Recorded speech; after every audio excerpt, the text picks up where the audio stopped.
And to give you a mythological example of this, it's the idea of slaying the dragon. And slaying the dragon within. You've already heard of this a lot. People like Joseph Campbell used to talk about this. And slaying the dragon... I'll give you an example of what the dragon does, right? The dragon in European mythology hoards all the gold. So you probably already know what that means. He hoards the gold, and then he hoards the virgins, the ladies, the young women, right? The women of potential, the untouched magic, all of this type of stuff. And he hoards it, but at the same time he doesn't know what to do with it, because he's frustrated and he's a dragon. He's like, I don't know what to fucking do with any of this shit, but I'm just going to hoard it anyway.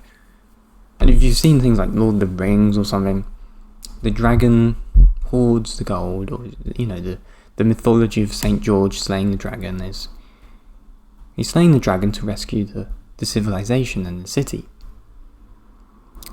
And the dragon's kind of a tyrant and all of this, and he's frustrated and he doesn't know how to deal with any of these things he's got for himself, or he has.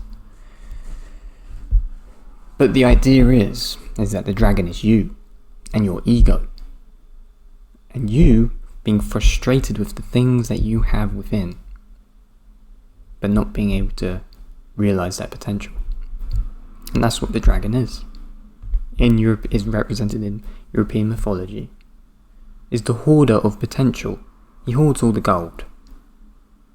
He thinks his ideas are his or something, or he's arrogant. He's a turbulent nightmare, and he's this kind of, he's frustrated, doesn't know what to do with any of the things he's got.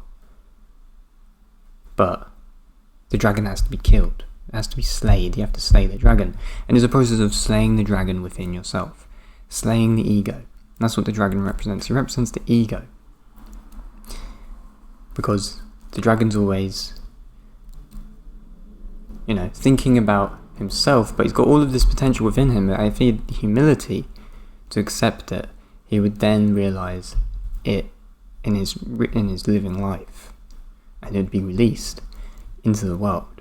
And this is the same thing with creativity, is that the magic within the alchemical process, the gold, will be released when the ego is destroyed in a way, or is put to a side.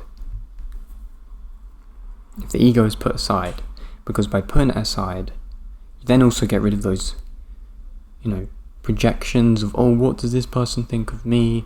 Therefore, I'm going to limit myself and be frustrated in social situations, and I'm not going to express myself and express the gold within you, because you're so ego-orientated, you're so obsessed with your ego, that you're not allowing these things to flow out through you.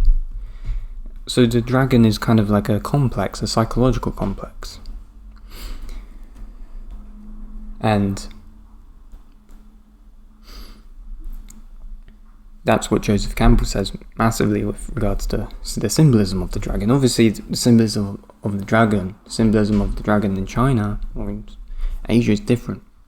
But in relation to Europe and the way it was represented, is exactly that.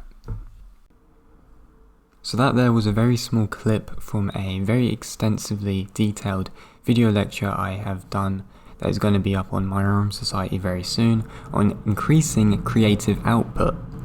And if you want to get to know a bit more about what I'm doing over there with the other coaches that we have on board, make sure to book in a free consultation down below, where you'll be able to book in on the calendar a time and day of where you want to talk to me or my colleague about what the program is all about and how you can get involved. So thanks for watching, and I'll speak to you in the next one.